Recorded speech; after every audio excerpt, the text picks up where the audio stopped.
Selamat sore teman-teman pemuda yang telah hadir untuk beribadah pada sore hari ini.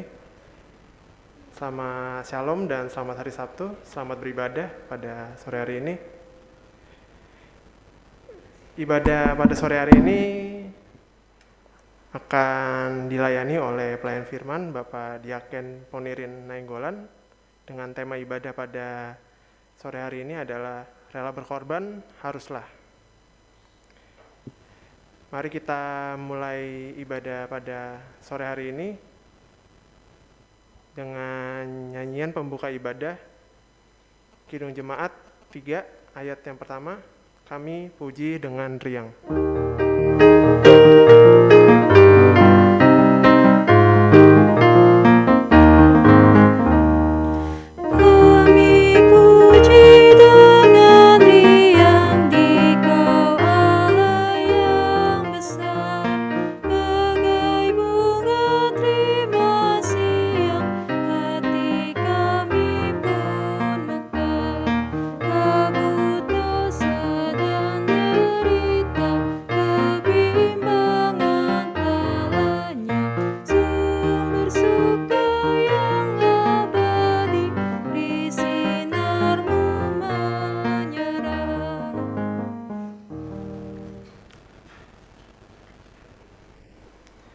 Kita akan masuk ke doa pembukaan pada sore hari ini.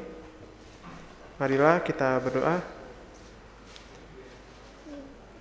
Terima kasih ya Tuhan, karena Engkau telah mengumpulkan kami untuk ibadah pada sore hari ini. Sekarang kami ingin beribadah ya Tuhan, bimbinglah kami supaya kami dapat mengikuti ibadah ini dan mengerti maksud dari firman-Mu. Terima kasih ya Tuhan, amin. Selanjutnya kita akan masuk ke pembacaan Mazmur pujian di nomor 3 ayat 4 dan 5 yang akan dibacakan oleh Saudari Gabriela Paskarani di Zoom.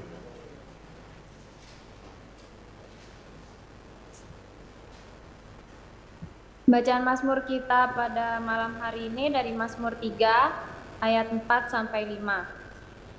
Tetapi Engkau Tuhan adalah perisai yang melindungi aku, Engkaulah kemuliaanku dan yang mengangkat kepalaku. Dengan nyaring aku berseru kepada Tuhan, dan Ia menjawab aku dari gunungnya yang kudus.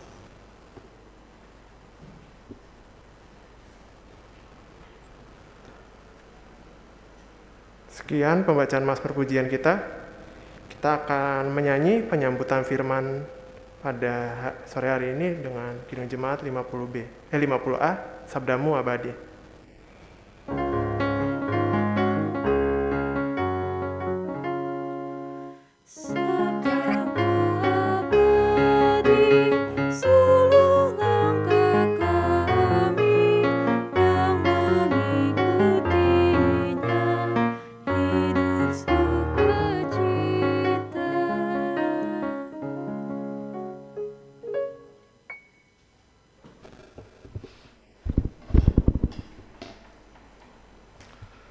Shalom, selamat sore menjelang malam rekan-rekan gerakan pemuda.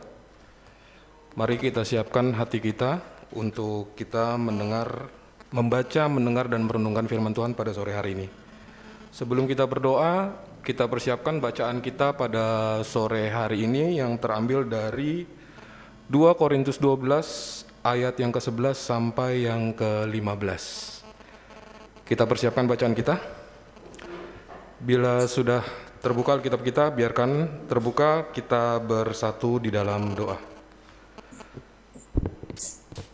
Tuhan, pada malam hari ini kami mengucap syukur di mana kami boleh berhimpun bersama beserta dengan seluruh rekan-rekan pemuda yang mengikuti ibadah ini secara daring di rumah masing-masing untuk memuji dan memuliakan nama Tuhan.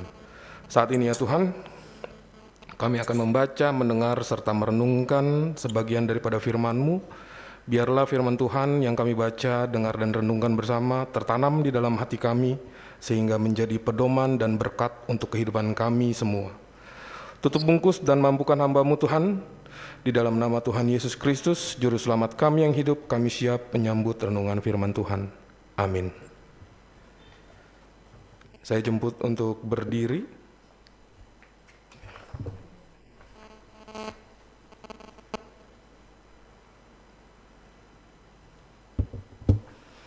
Kita akan membaca secara bergantian dari 2 Korintus 12 ayat 11 sampai 15. Saya yang akan memulainya pertama. 2 Korintus 12 ayat 11 sampai yang ke-15, kekhawatiran Paulus. Sungguh aku telah menjadi bodoh, tetapi kamu yang memaksa aku. Sebenarnya aku harus kamu puji, karena meskipun aku tidak berarti sedikit pun, namun di dalam segala hal aku tidak kalah terhadap rasul-rasul yang luar biasa itu.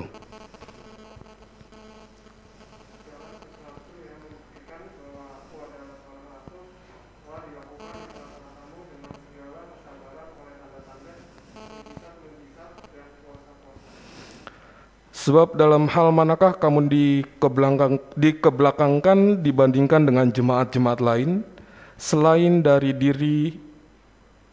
daripada dalam hal ini, yaitu bahwa aku sendiri tidak menjadi satu beban kepada kamu. Maafkanlah ketidakadilanku ini.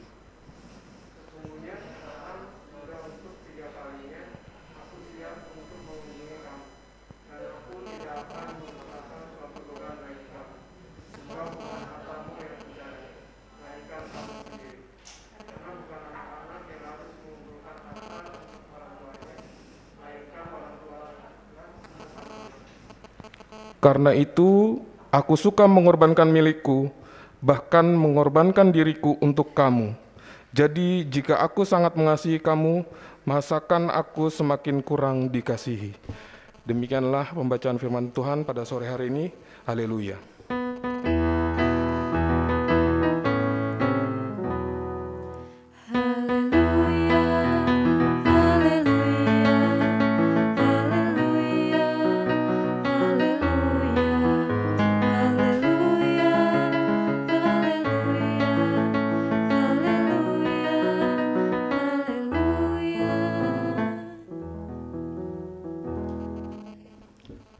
Shalom, selamat sore rekan-rekan pemuda yang dikasihi Tuhan Yesus Kristus. Sebelum kita masuk dalam renungan firman Tuhan kita pada sore hari ini, saya mau tanya apakah kita secara Zoom atau hanya live streaming? Zoom juga? Berapa orang yang mengikuti Zoom pada sore hari ini?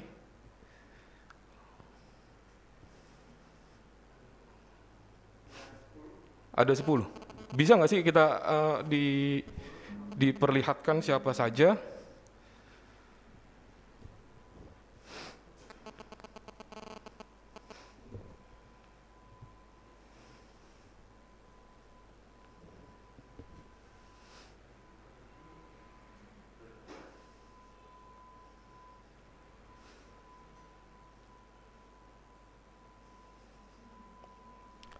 Maaf ya teman-teman rekan-rekan pemuda yang ada di rumah. Oke, saya bisa melihat semua. Di sini ada Kak Sola, ada Rani, ada Gabriela, ada Arthur. Oh, Arthur ada di sini. Oke, sebelum kita masuk renungan firman, saya minta tolong dong kameranya di-on-in semua, bisa? Boleh teman-teman pemuda?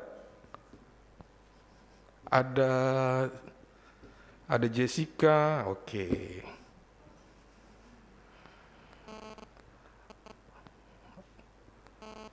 Hai, selamat sore teman-teman yang ada di rumah.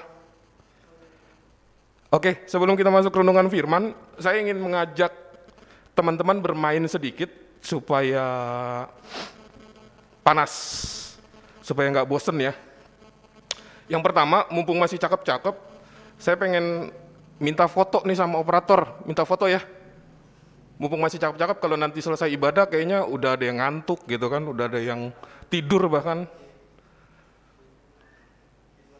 Karena lagi pada demam Korea, kita foto, loh begini ya lambangnya ya? Kalau nggak salah begini ya? Bener ya? Love. Apa istilahnya apa? Love sign, oke. Kalau bahasa Koreanya apa? Sarangnya ya? Oke, kita foto seperti itu ya. Minta tolong ya teman-teman juga yang ada di rumah, kalau mau mengambil screenshot, ayo. Mumpung kita masih seger-seger, kita belum ngantuk. Boleh nggak sih di monitor saya ada nggak?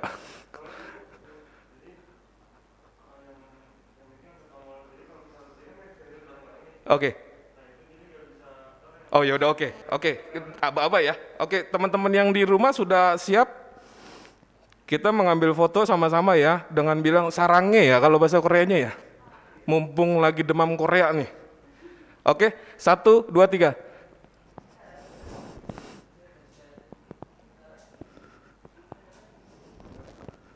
Sudah? Oke. Boleh kasih lihat lagi nggak sih teman-teman yang ada di rumah? Oke. Teman-teman, saya mau ngajak bermain sedikit ya. Kita bermain tentang sambung huruf namanya, sambung huruf. Di sini aturan mainnya adalah kita menentukan satu topik. Misalnya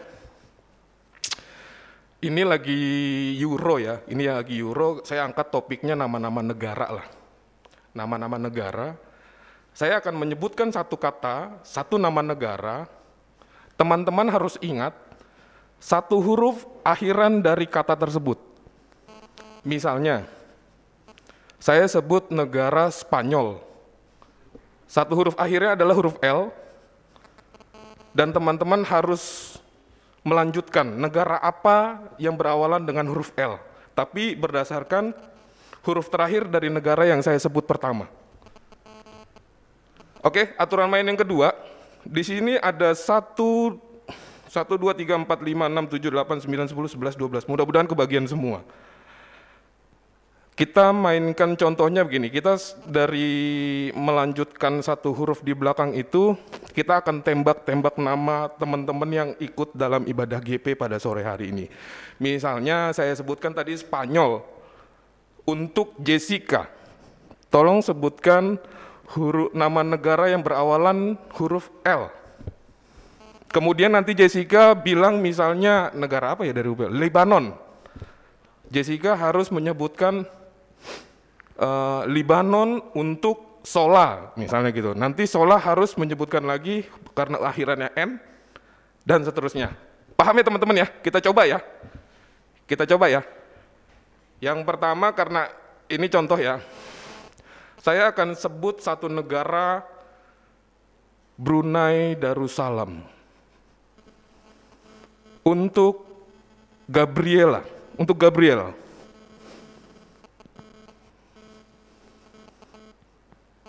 Sorry, suaranya nggak kedengeran.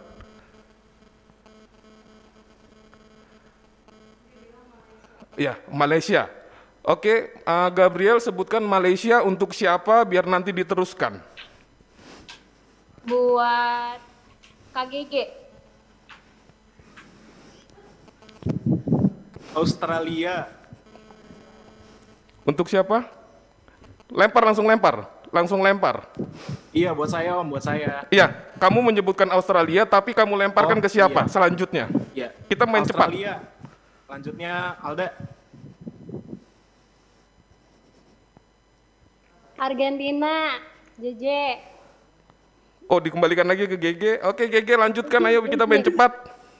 JJ maksudnya JJ. Oh, JJ, mana JJ? Aku. Oh, Jessica maksudnya. Afghanistan, Kasola. Nepal, Indonesia. Apa itu? Negara apa itu, Kasola? Nepal. Oh, Nepal. Oke, dilempar ke siapa? Indonesia. Kakaknya Gaby Kakisina. Saya jawab ya, Ya. Paus Clinton.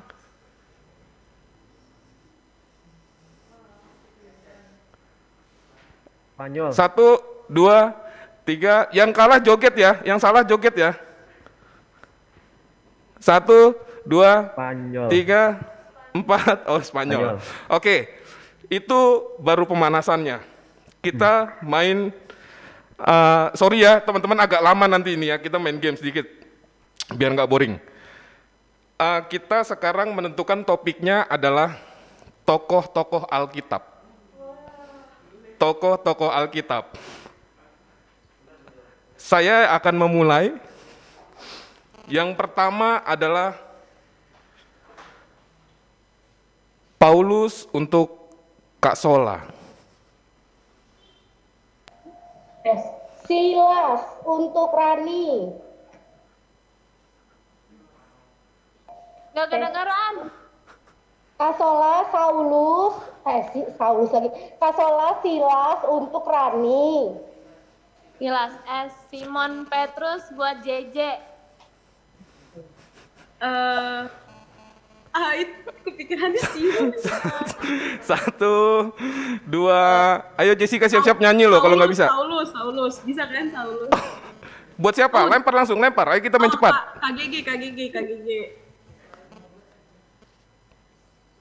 Siapa? Tadi kan udah Saulus. Kan Paulus. Tadi Sion, tadi Kasola sebut Sion, Saulus belum. 1, Berarti yang S ya, Sadrak. lempar ke siapa? Lempar ke Clinton.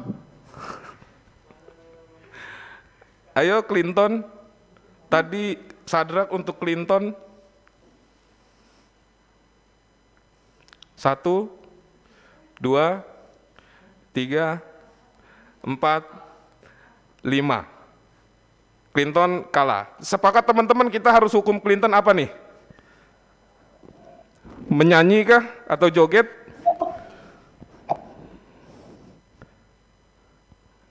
Clinton lagi berpikir atau gimana? Ayo teman-teman minta pendapat. Kita harus berikan hukuman atau tidak? Berikan. Nyanyi. Ayo teman-teman, hukuman untuk Clinton apa? Nyanyi. Nyanyi, ayo nyanyi. Clinton ayo nyanyi. Nyanyi. Oke, siap. Thank you. Nyanyi balonku ada 5, tapi huruf vokalnya pakai huruf O semua ya.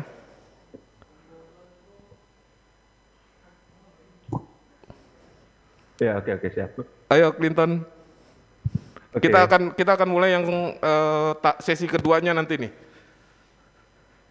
Oke, bolonku odolomo, lopo lomono, ojo kono, lomono, morono, apa?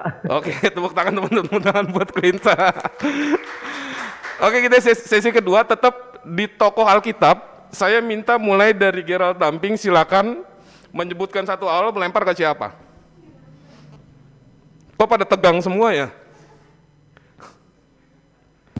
Hagai, lempar ke Kasola. Ishak. Lempar ke ini ya, Rani Gafrila. Isak ya, kedengeran gak sih? Isak.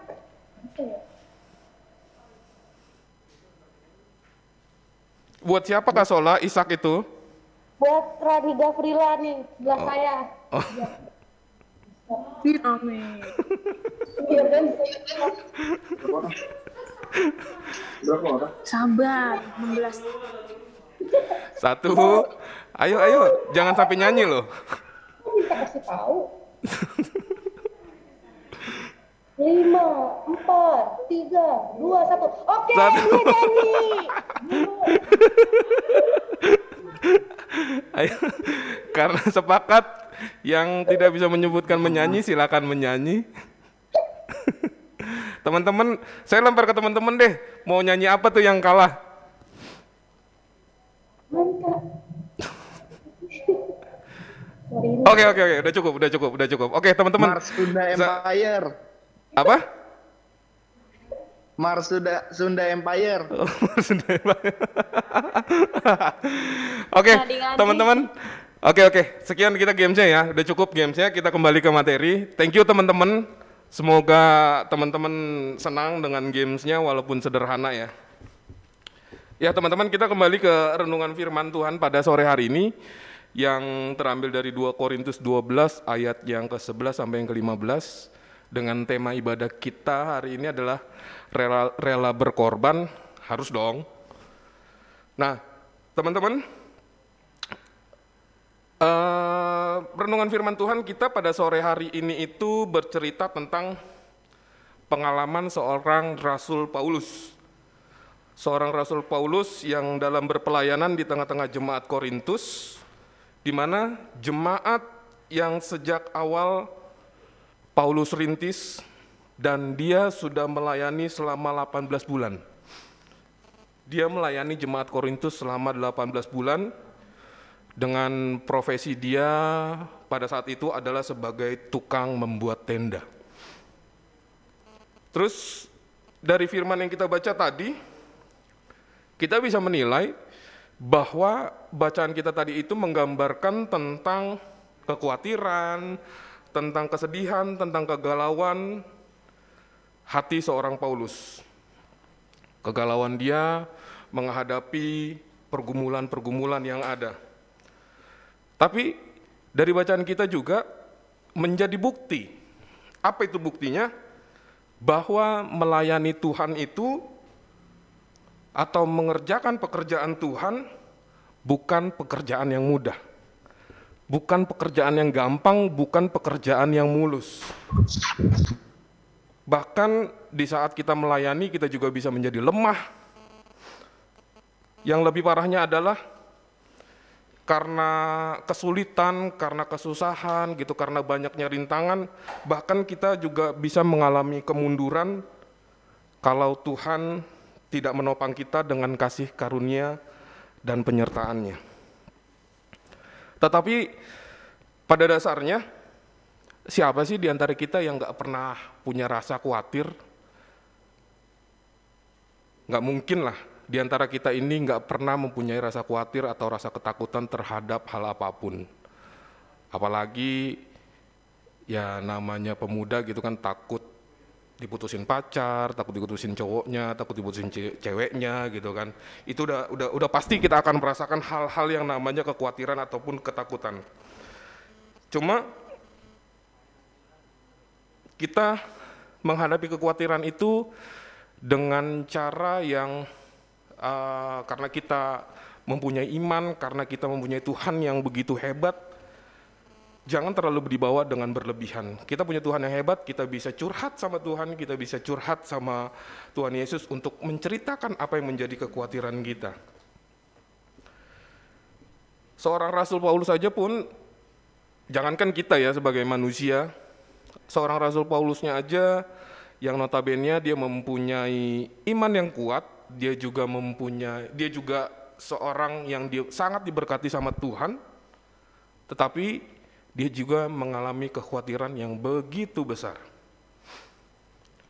Cuma kekhawatiran Paulus ini di sini dalam bacaan kita pada sore hari ini bukan karena dia khawatir tidak makan gitu, bukan karena dia khawatir nggak bisa memenuhi kehidupannya, termasuk istri anaknya gitu kan. Tidak. Kekhawatiran yang dialami Rasul Paulus pada renungan sore hari ini disebabkan oleh jemaat-jemaat Korintus yang menganggap rendah dia. Bukan cuma menganggap rendah, bahkan mempertanyakan legitimasi seorang Paulus, seorang Rasul Paulus. Terlebih, ada yang menganggap apa yang dikerjakan Paulus, pelayanan yang dikerjakan Paulus itu untuk mencari keuntungannya dia. Punya motivasi lain lah yang untuk keuntungan diri sendiri, untuk mencari uang, untuk mencari apapun yang menjadi keuntungan dirinya dia sendiri. Padahal di sini Paulus sama sekali tidak ada tujuannya tersebut. Bahkan dia tidak mau menjadi beban bagi jemaat-jemaat di Korintus. Rasul Paulus berpikiran bahwa pelayanannya tidak mau terhambat gitu. Dia tidak mau karena uang pelayanannya menjadi terhambat. Dia tidak mau karena tidak suka sama seseorang, dia tidak jadi melayani pekerjaan Tuhan. Terus karena gerejanya kecil atau karena gerejanya jelek, itu menjadi salah satu penghambat untuk tidak melayani Tuhan. Tidak teman-teman, bukan itu tujuannya Rasul Paulus melayani jemaat-jemaat di Korintus. Kalau kita baca dalam ayat yang ke-11 sampai 13, Paulus menjelaskan tentang dirinya. Dengan kata lain, dia show off lah. Kenapa dia seperti itu? Karena jemaat-jemaat mempertanyakan tentang legitimasi seorang Paulus. Kemudian jemaat-jemaat di Korintus juga membanding-bandingkan Paulus dengan rasul-rasul yang lain.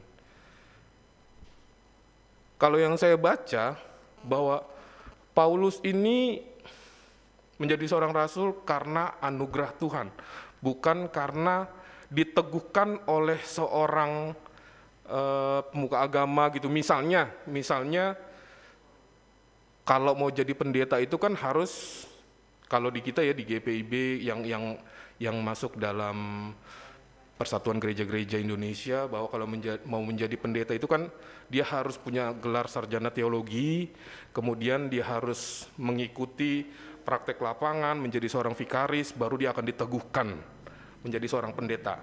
Ya filosofinya seperti itu gitu. Paulus itu menjadi seorang rasul karena dianugerahkan oleh Tuhan. Tapi sedangkan rasul-rasul yang lain yang ada pada saat itu, mereka diteguhkan. Jadi jemaat-jemaat di Korintus itu beranggapan bahwa Paulus ini bukan seorang rasul, seperti itu. Itulah yang menjadi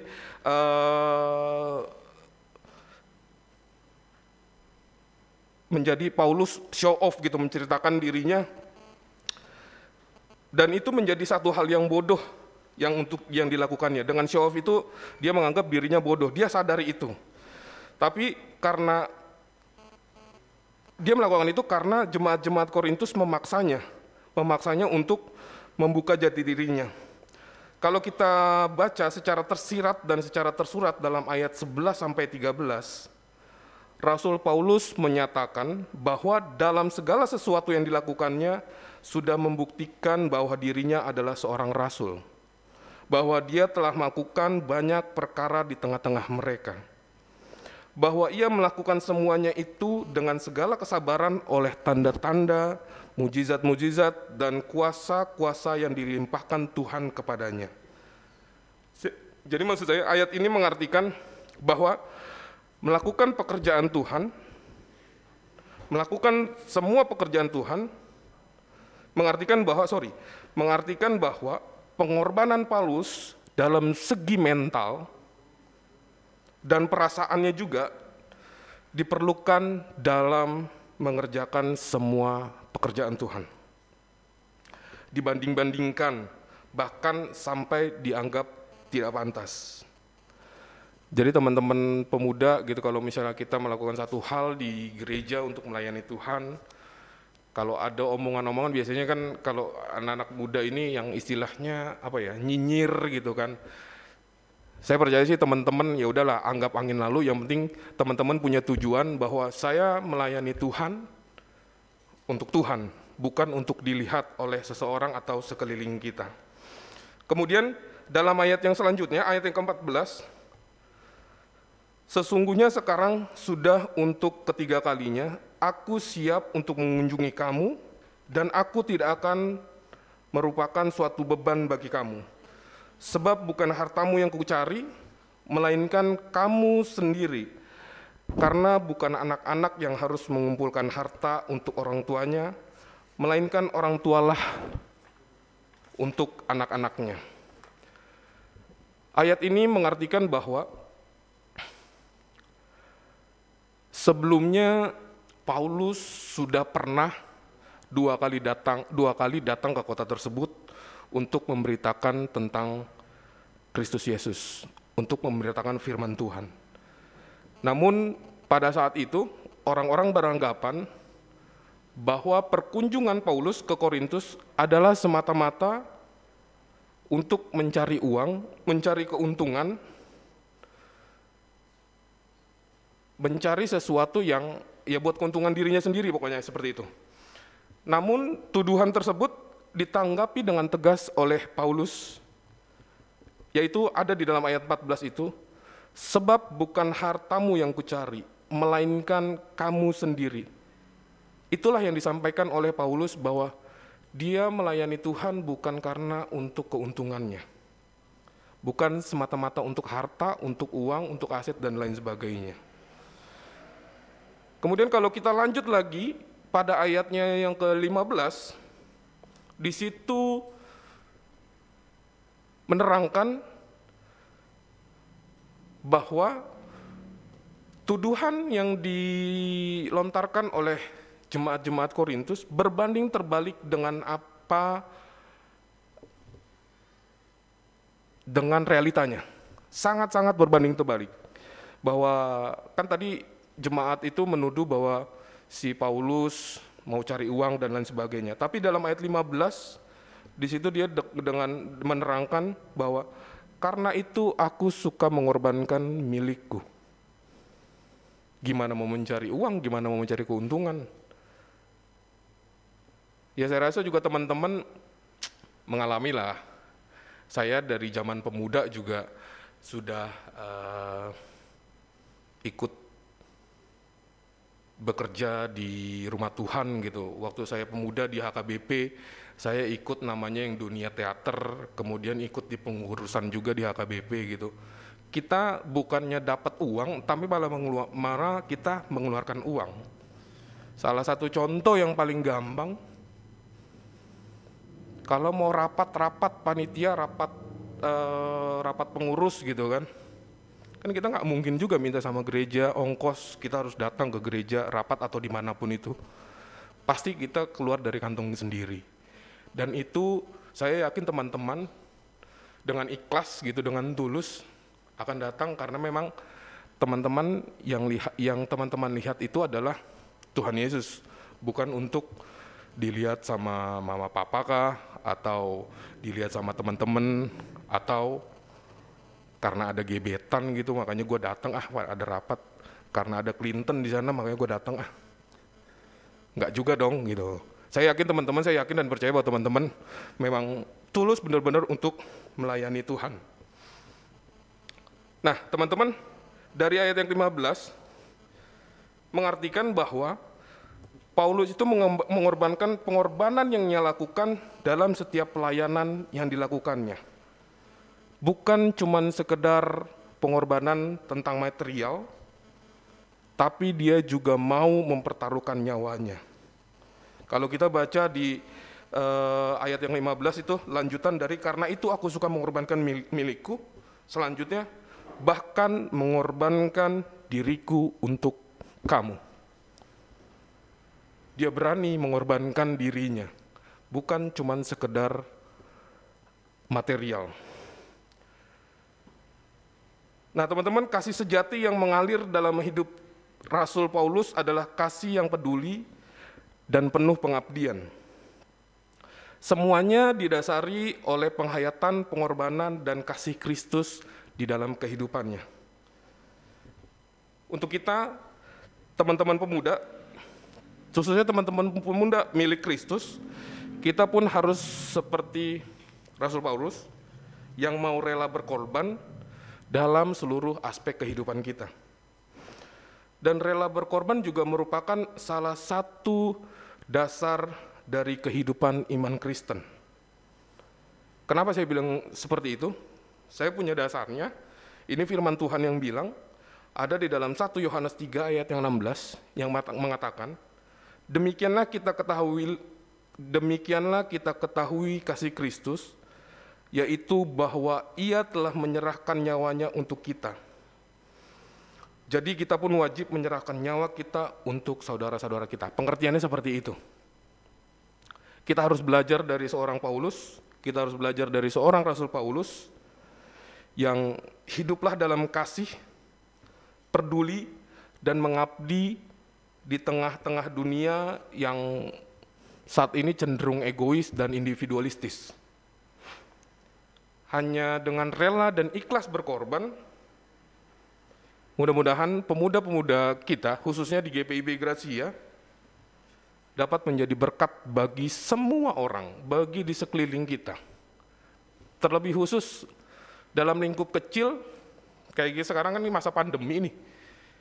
Ya paling tidak walaupun kecil ya kita bagi-bagi masker gitu kan, untuk orang yang tidak memakai masker kita tegur gitu. Nah itu hal kecil yang memang bisa bermanfaat juga untuk orang-orang sekitar. Saya berharap teman-teman pemuda, khusus di GBP Gracia nih, yang kita bersama-sama hadir dalam ibadah pada malam hari ini, mudah-mudahan teman-teman punya hati yang tergerak untuk melakukan hal itu. Teman-teman yang dikasihi Tuhan Yesus Kristus, berkaca dari sikap Paulus, dari bacaan kita yang pada malam hari ini, mengajarkan, saya menangkap, dan dari sikapnya Paulus ini mengajarkan dua prinsip penting dalam kehidupan bergereja kita. Yang pertama, Paulus mengajarkan pelayanan dalam gereja tidak boleh dilandasi oleh motivasi mencari keuntungan. Baik uang, baik cari nama, baik cari perhatian, dan lain sebagainya. Intinya adalah motivasi mencari kepentingan untuk diri kita sendiri. Karena bila motivasi pelayanan itu terjadi, bila motivasi pelayanan itu hanya mencari keuntungan, kemungkinan potensi bahwa pelayanan itu adalah menyesatkan. Terus bagaimana dengan pelayanan kita masing-masing? Ya teman-teman bisa menjawab dalam hati masing-masing. Karena bila kita masih memiliki keinginan mencari keuntungan di dalam gereja, kita harus mengevaluasi kasih kita kepada Tuhan dan kepada sesama. Jangan bilang kita mengasihi Tuhan, tetapi kita tidak mengasihi sesama. Itu tidak mungkin. Kita harus mengasihi dulu sesama, baru kita bisa mengasihi Tuhan. Dan catatan penting yang kedua, yang saya ambil dari bacaan kita pada malam hari ini adalah, kita harus saling memberi dalam kehidupan bergereja, khususnya dalam bergereja ya.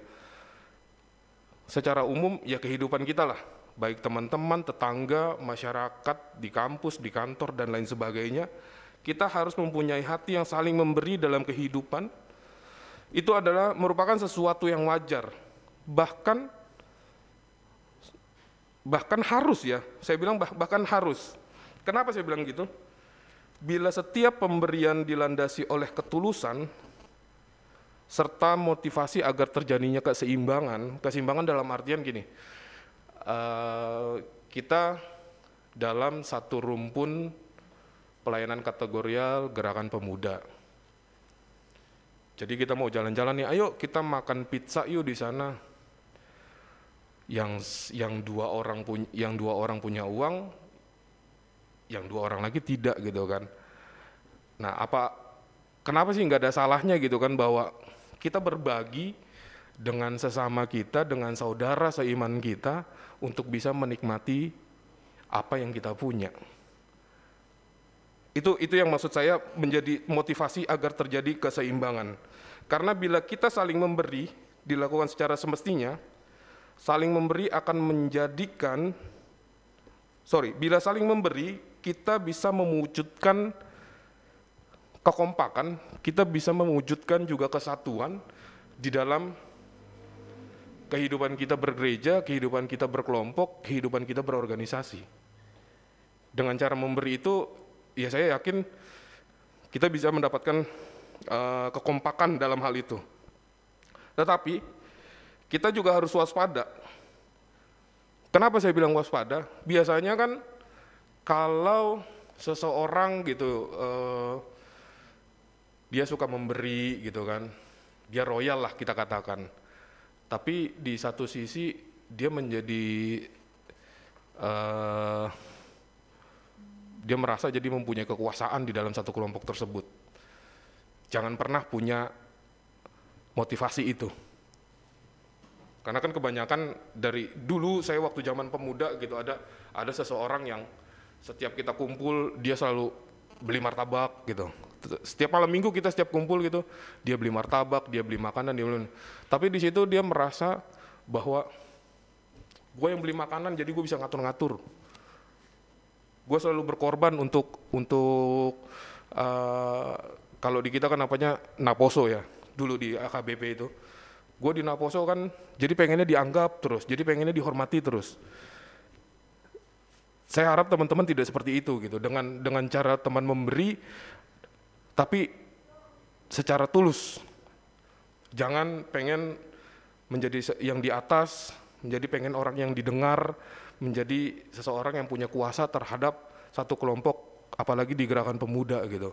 Itulah catatan penting dua hal catatan penting yang saya simpulkan dari bacaan kita pada malam hari ini.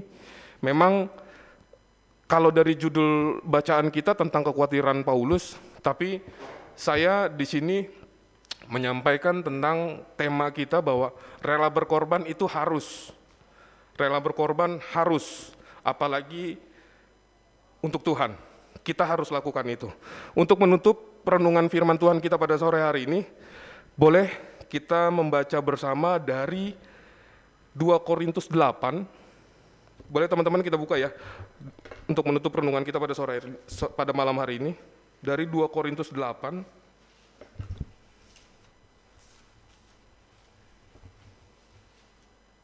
Korintus 8, ayatnya yang pertama sampai yang ke-15. Kita baca bersama-sama ya. Sudah dapat semua teman-teman? Oke, mari kita baca bersama-sama ya. 2 Korintus 8 ayat yang pertama sampai yang ke-15. Saudara-saudara, kami hendak memberitahukan kepada kamu tentang kasih karunia yang dianugerahkan kepada jemaat-jemaat di Makedonia. Selagi dicobai dengan berat dalam berbagai penderitaan, sukacita mereka meluap, dan meskipun mereka sangat miskin, namun mereka kaya dalam kemurahan. Aku bersaksi bahwa mereka telah memberikan menurut kemampuan mereka, bahkan melampaui kemampuan mereka. Dengan kerelaan sendiri mereka meminta dan mendesak kepada kami, supaya mereka juga beroleh kasih karunia untuk mengambil bagian dalam pelayanan kepada orang-orang kudus. Mereka memberikan lebih banyak daripada yang kami harapkan. Mereka memberikan diri mereka, pertama-tama kepada Allah, kemudian oleh karena kehendak Allah juga kepada kami. Sebab itu kami mendesak kepada Titus, supaya ia mengunjungi kamu dan menyelesaikan pelayanan kasih itu sebagaimana ia telah memulainya. Maka sekarang, sama seperti kamu, kaya dalam segala sesuatu, dalam iman, dalam perkataan, dalam pengetahuan, dalam kesungguhan untuk membantu, dan dalam kasih-Mu terhadap kami. Demikianlah juga hendaknya kamu kaya dalam pelayanan kasih ini. Aku mengatakan hal itu bukan sebagai perintah, melainkan dengan menunjukkan usaha orang-orang lain untuk membantu. Aku mau menguji keikhlasan kasih kamu. Karena kamu telah mengenal kasih karunia Tuhan kita Yesus Kristus, bahwa Ia yang oleh karena kamu menjadi miskin, sekalipun Ia kaya, supaya kamu menjadi kaya oleh karena kemiskinannya. Inilah pendapatku tentang hal itu yang mungkin berfaedah bagimu. Memang sudah sejak tahun yang lalu kamu mulai melaksanakannya dan mengambil keputusan untuk menyelesaikannya juga. Maka sekarang selesaikan jugalah pelaksanaannya itu. Hendaklah pelaksanaannya sepadan dengan kerelaanmu, dan lakukanlah itu dengan apa yang ada padamu. Sebab jika kamu rela untuk memberi, maka pemberianmu akan diterima. Kalau pemberianmu itu berdasarkan apa yang ada padamu, bukan berdasarkan apa yang tidak ada padamu. Sebab kamu dibebani bukanlah supaya orang-orang lain mendapat keringanan, tetapi supaya ada keseimbangan. Maka hendaklah sekarang ini kelebihan kamu mencukupkan kekurangan mereka, agar kelebihan mereka kemudian mencukupkan kekurangan kamu, supaya ada keseimbangan. Seperti ada tertulis, orang yang mengumpulkan banyak tidak kelebihan, dan orang yang mengumpulkan sedikit tidak kekurangan. Demikian renungan firman Tuhan pada sore hari ini. Tuhan Yesus memberkati. Amin.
Mari kita duduk kepala, kita berdoa. Kembali kami naikkan puji serta syukur kepadamu ya Tuhan. Tuhan yang selalu memberikan kehidupan yang baik kepada kami. Terima kasih untuk penyertaan Tuhan. Pada malam hari ini kami dapat melakukan ibadah gerakan pemuda walaupun di tengah-tengah masa pandemi dan masa PPKM darurat yang telah diberlakukan oleh pemerintah. Terima kasih Tuhan telah menyapa kami melalui firman Tuhan yang telah kami renungkan bersama pada sore hari ini. Kami mohon Tuhan berikan hikmat kepada kami agar kami dapat mengerti dan melakukan firman Tuhan dalam kehidupan kami sehari-hari. Ya Tuhan, melalui firman Tuhan sore hari ini, Engkau telah mengajarkan kami pemuda-pemudimu untuk menjadi seorang Paulus yang mau rela berkorban dan tulus dalam melayani Tuhan, dalam melakukan semua pekerjaan Tuhan tanpa mengharapkan keuntungan ataupun motivasi lain. Dan bukan hanya dalam melayani Tuhan, kami mau melakukannya di segala aspek kehidupan kami sehari-hari ya Tuhan. Ajar kami terus ya Tuhan, untuk mempunyai hati yang selalu mengasihi dan peduli terhadap siapapun, terlebih khusus di masa pandemi COVID-19 yang sedang melanda di tengah-tengah kehidupan kami. Ya Tuhan, pada kesempatan malam hari ini, kami naikkan syafaat kami kepadamu ya Tuhan.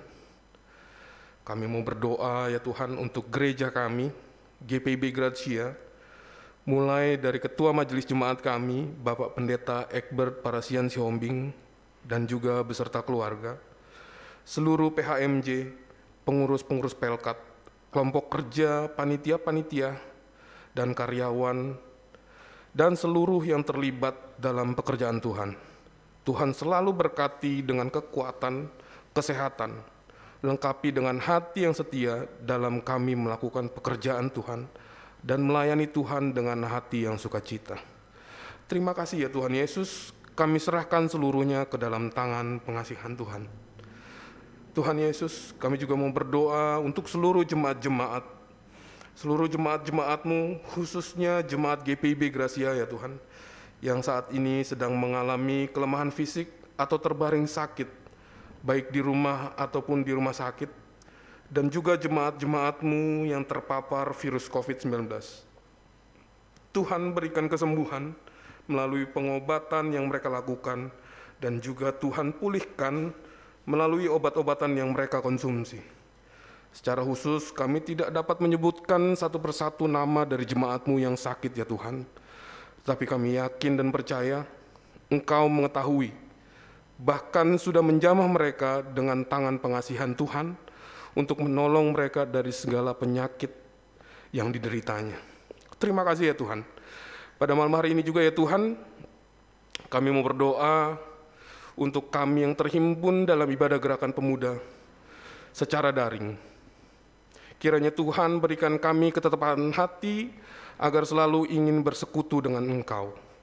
Bagi rekan-rekan pemuda yang lain yang tidak dapat bergabung pada malam hari ini, apapun yang menjadi persoalan dan pergumulan mereka, Tuhan berikan jalan, Tuhan berikan solusi dan pertolongan, agar di waktu yang akan datang kami dapat bersama-sama beribadah untuk menyembah dan memuliakan nama Tuhan. Kami berdoa juga ya Tuhan, untuk anak-anak-Mu yang pada malam hari ini mengikuti ibadah gerakan pemuda, yang sedang mengalami pergumulan hidup, mencari pekerjaan, mencari pasangan hidup, menempuh jenjang pendidikan, yang sedang juga menjalani ujian-ujian dan apapun itu yang menjadi pergumulan mereka. Tuhan tolong setiap kami ya Tuhan. Tuhan tolong setiap rekan-rekan pemuda Tuhan. Tuhan pimpin dan berikan petunjuk jalan untuk teman-teman pemuda Tuhan. Berikan hal yang terbaik untuk teman-teman pemuda Tuhan yang memang daripada-Mu. Kami serahkan semua pergumulan kami kepadamu ya Tuhan, karena kami percaya Engkau Allah yang berkuasa atas kami. Bapa yang di sorga, kami mau berdoa juga Tuhan, untuk negara kami, negara Indonesia, yang saat ini dilanda pandemi COVID-19 ya Tuhan. Bahkan keadaan saat ini pun semakin memburuk, karena semakin banyak orang yang terpapar virus ini. Kami mohon kepadamu ya Tuhan, berkati negara kami ini melalui pemimpin-pemimpin yang tertinggi hingga yang terendah, dan juga segenap tim gugus tugas yang dibentuk untuk menangani percepatan pemulihan dari pandemi COVID-19 dengan segala daya dan upaya mereka untuk memulihkan bangsa Indonesia. Tuhan berkati juga seluruh dokter dan tenaga kesehatan yang bekerja untuk merawat pasien-pasien. Tuhan memberikan mereka kekuatan dan kesehatan untuk melakukan tugas dan tanggung jawabnya dengan baik. Kami memohon kepadamu Tuhan, pulihkan bangsa dan dunia ini dari pandemi COVID-19 yang sudah sangat meresahkan untuk kami. Tuhan lindungi juga seluruh jemaat-jemaat-Mu dari paparan virus ini. Dan kami serahkan juga seluruh kehidupan kami, anak-anak-Mu di dalam tangan pengasihan Tuhan.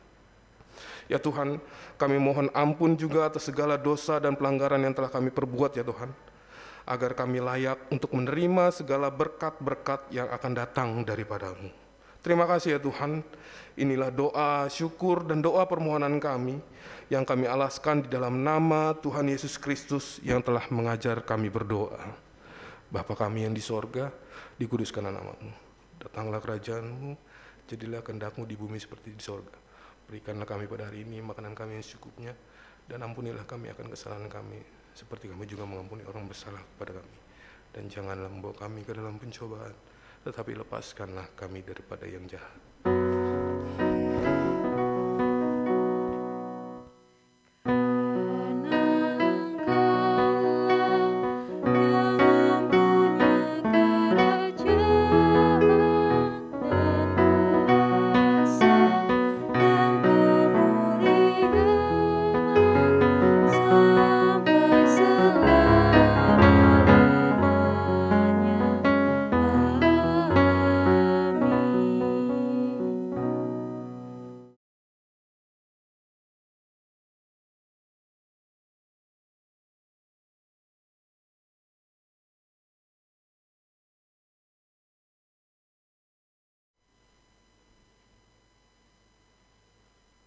Selanjutnya kita akan masuk untuk memberikan persembahan.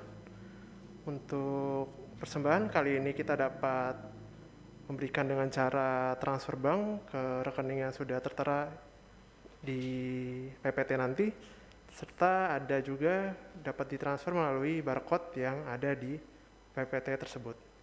Untuk mengiringi persembahan kita pada sore hari ini, kita akan menyanyi dari Kidung Jemaat 302, ayat 1 dan 2, Ku beri persembahan.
Kita akan masuk doa persembahan.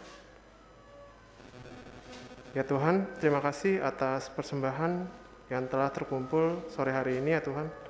Kiranya persembahan ini dapat berguna bagi gereja dan pelayanan kami selanjutnya. Terima kasih ya Tuhan. Amin. Selanjutnya kita akan memasuki Warta GP yang akan dibacakan oleh Saudari Esmeralda. Waktu dan tempat, silakan.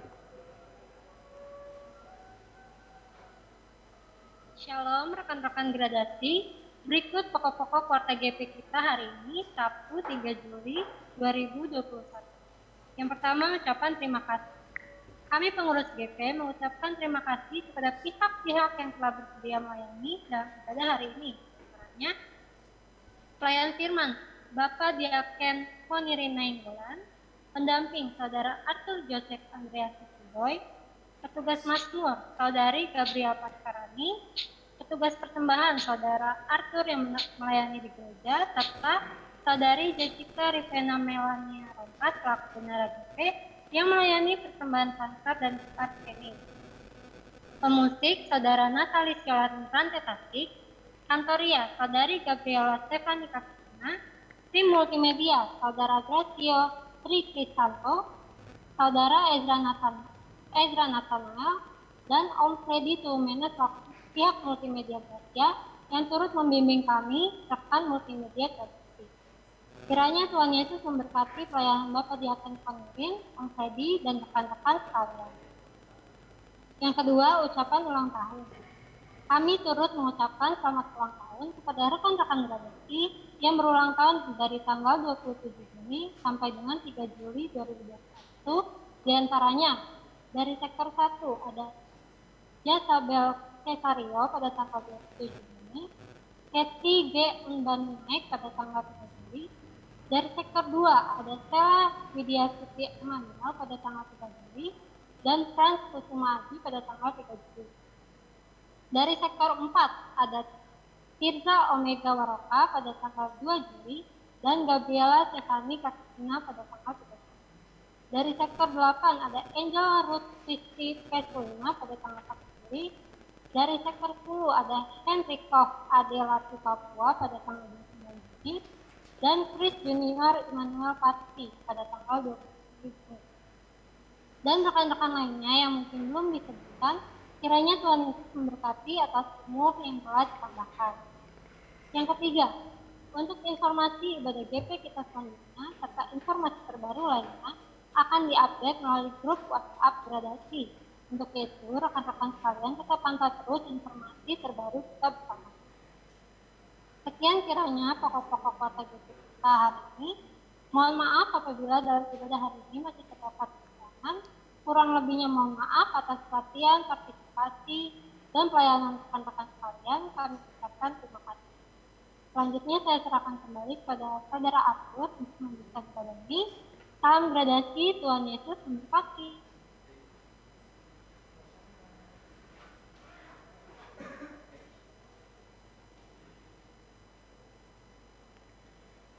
Kita akan memasuki akhir ibadah sore hari ini. Kita akan menyanyi nyanyian pengutusan dari Kidung Jemaat 424 ayat 1 dan 2, Yesus menginginkan daku.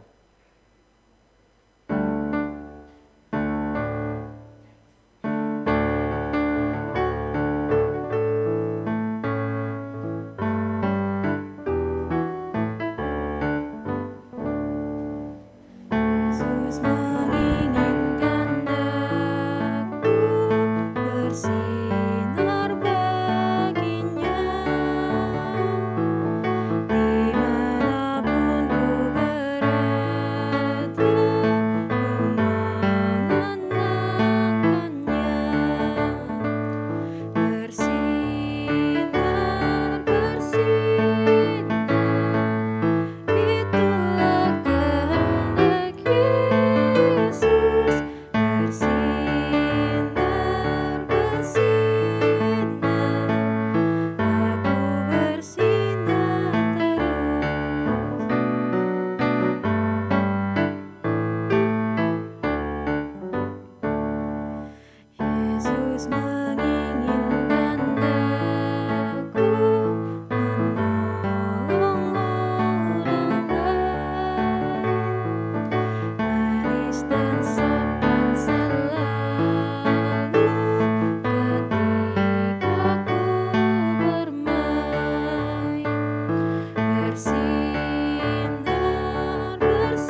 Rekan-rekan pemuda yang dikasihi Tuhan Yesus Kristus, arahkanlah hatimu kepada Allah dan terimalah berkat Tuhan. Tuhan memberkati engkau dan melindungi engkau. Tuhan menyinari engkau dengan wajah-Nya dan memberi engkau kasih karunia. Tuhan menghadapkan wajah-Nya kepadamu dan memberi engkau damai sejahtera. Amin.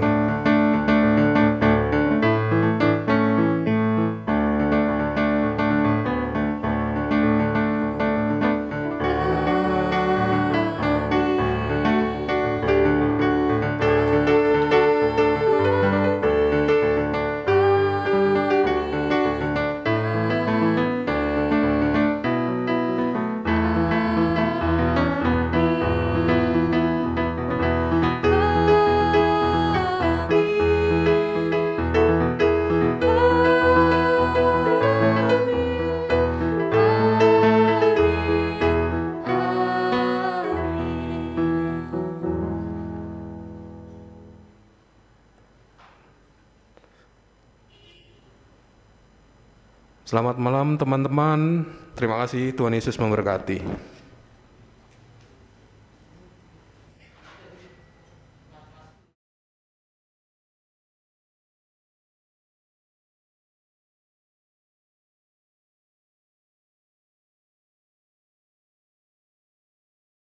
Selamat ulang tahun, Gaby. Selamat ulang tahun, Gaby. Selamat ulang tahun Kak Gaby. Happy birthday, Gaby. Iya. Happy birthday, Kak Arthur, tapi bercanda. Yang ulang tahun siapa sih? Nggak apa-apa. Happy birthday, Arthur, bercanda. Sebelum kita mengakhiri ibadah sore hari ini, kita nyanyi Mars GP terlebih dahulu ya.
Terima kasih.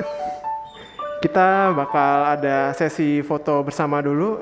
Boleh teman-teman menyalakan videonya? Jangan gitu.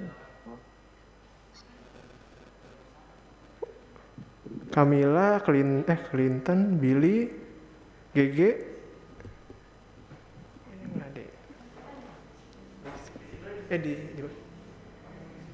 Ini udah siap. Mantap. Clinton udah siap.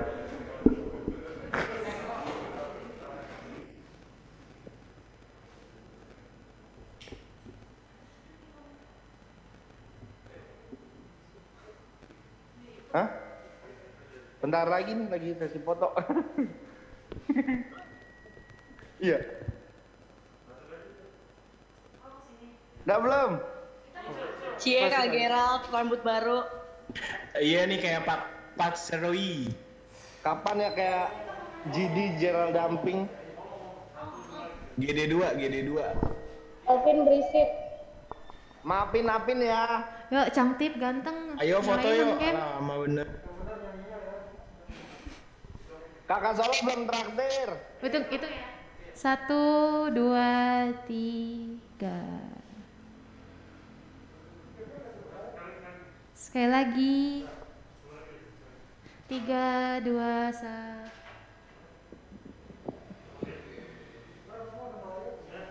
Stay safe semuanya.